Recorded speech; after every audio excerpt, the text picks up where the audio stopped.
Hello again, watch fans. Welcome back. There's an app for the iPhone and iPad which I think is just fantastic, and that is the Emerald and Sequoia Chronometer. We're looking at it right now on my iPad, and it's really a neat app that I think every watch enthusiast, collector, even people that are just mildly interested in time and watches and clocks and things like that should be on the lookout for. The Emerald Chronometer, it's an iPhone application, like I said, that models high-end mechanical watches. These models contain many of the really complex complications found in real watches, plus some refinements that don't really exist in real life. All displays maintain the look and feel of real mechanical objects, but with the time and location accuracy of the iPhone. There are two ways to select the watch. One is from a list, so if I choose the list button, I can choose any one of these watches that are listed here. There are 16 watches, or go back to this one, is called the Babylon, or I can choose from an icon list. If I choose this, it shows all the watch faces, and I can choose which one I'd like to see. So if we go back to the Babylon, here we are looking at it.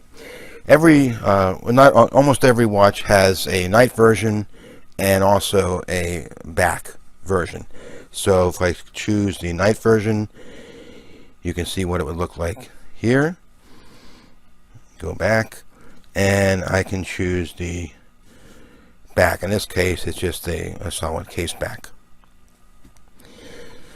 So there's about 6 or so favorite watches that I use regularly. So one of the ones that I pretty much have both on my iPhone and my iPad all the time is the Haleakala. And what's cool about this is that it shows, as you can see, sunrise and sunset, as well as the date and day of the week. If we look at the night version, that's kind of cool. And the back is has moonrise and moonset, as opposed to the front, which has sunrise and sunset. Another one of my favorite watches is the Olympia, and the Olympia is a chronograph. And what's cool about this one is it looks just like a real chronograph, functions like one as well. So if I press the start button, you can see that the chronograph has started. And since this is a retropante, I can choose a split by choosing the split button, and you can see that here's the split indicator. The main indicator keeps going, so you can take a split timing, and then you can also do another split. You can press this again so it catches up, so both hands are the same. You can do another split, and you can see now it's stopped here and it keeps on going. So this is pretty cool. The night version is pretty straightforward, and the back, you actually see more detail of the splits and the time. Stop it, reset it. Here we go. Another one I like is the Terra. If I go to the Terra, this is a world time watch. So right now you see I'm looking at New York time, but that can be adjusted. I can advance it. Right now I'm looking at Dakar. Go back the other way. So this is kind of a cool way to look at world time, night view, and the back of the watch.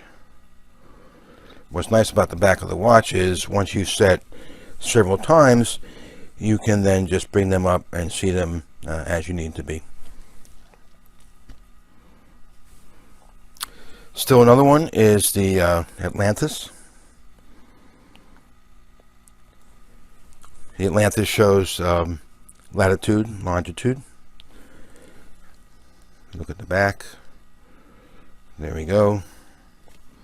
And the night version is also pretty neat. The Chandra is a moon phase watch.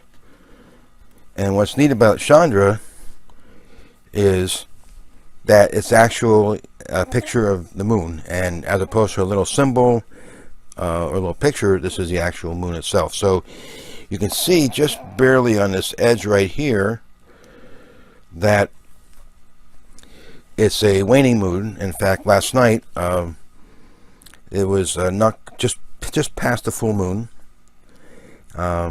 So this is the night version.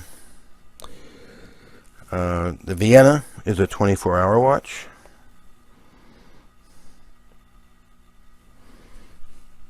And what's neat about this is some people like having the 12 on the top, some other people like having the 12 on the bottom. In any case, it's a 24-hour watch, and there's the night version.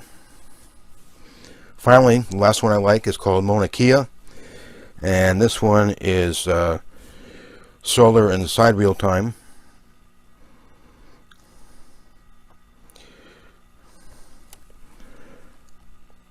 Very complex watch. This would be, I think, quite hard to do. Also has signs of the zodiac. There's the back. Includes the moon phase as well. So you can see that there's quite a few interesting complications.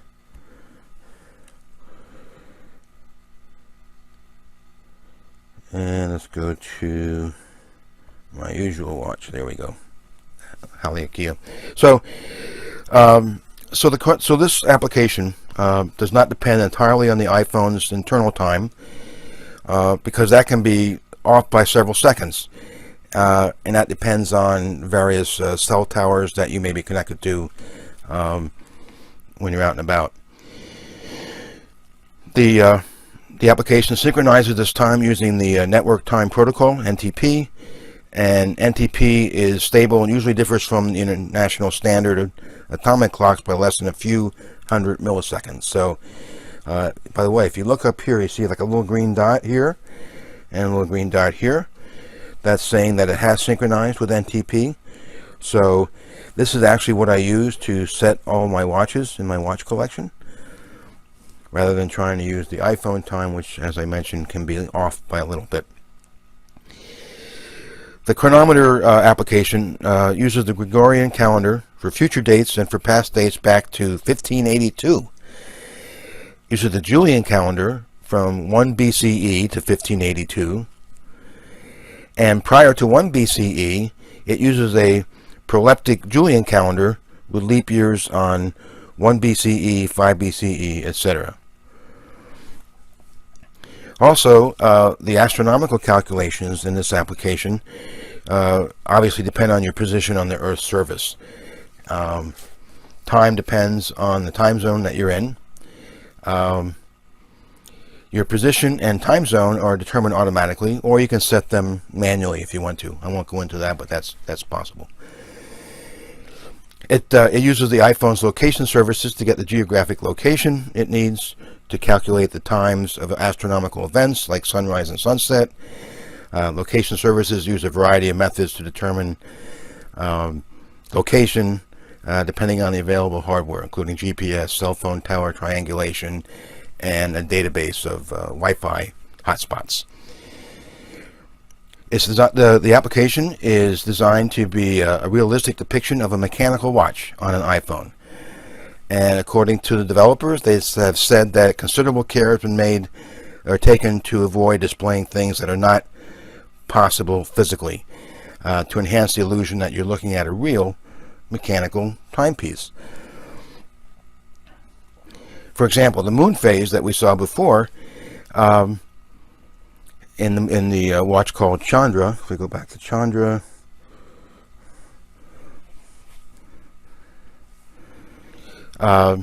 it's more realistic than a typical moon phase clock or watch, because it shows the correct shape of all phases of the moon, and it's implemented with leaves that move to cover up the display rather than simulating a picture. As I mentioned, there's a little, you can just barely see that on the side there in this waning, as the moon is waning, just past the full moon.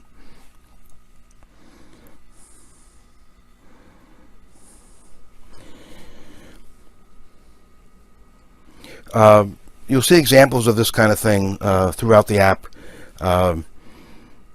The pieces on the watches don't move without some visible means of actual support. In other words, the wheels, the date wheels, slide into place instead of just flashing a new value or a new number, just like it would be in a real mechanical watch.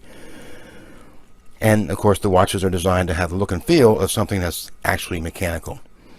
As Emerald and Sequoia state, Emerald Chronometer is somewhat of a hybrid. It's a simulation of a mechanical machine, which, under the covers though, does some seemingly impossible things.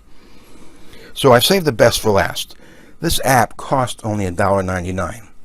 You heard that right, $2 for this app with all these different watches. It's just a fantastic deal. In fact, I think it's one of the best horological bargains available. Like I said, anybody who's into watches or horology should have this app on their iPhone or iPad. So that's it. That's the Emerald and Sequoia Chronometer application for the iPhone and iPad. I don't think they have a version for Google-based phones, but that may or may not be in the works. But right now it's for iOS only. So thanks for watching, and I hope you enjoyed learning about the Cronometer app. See you next time.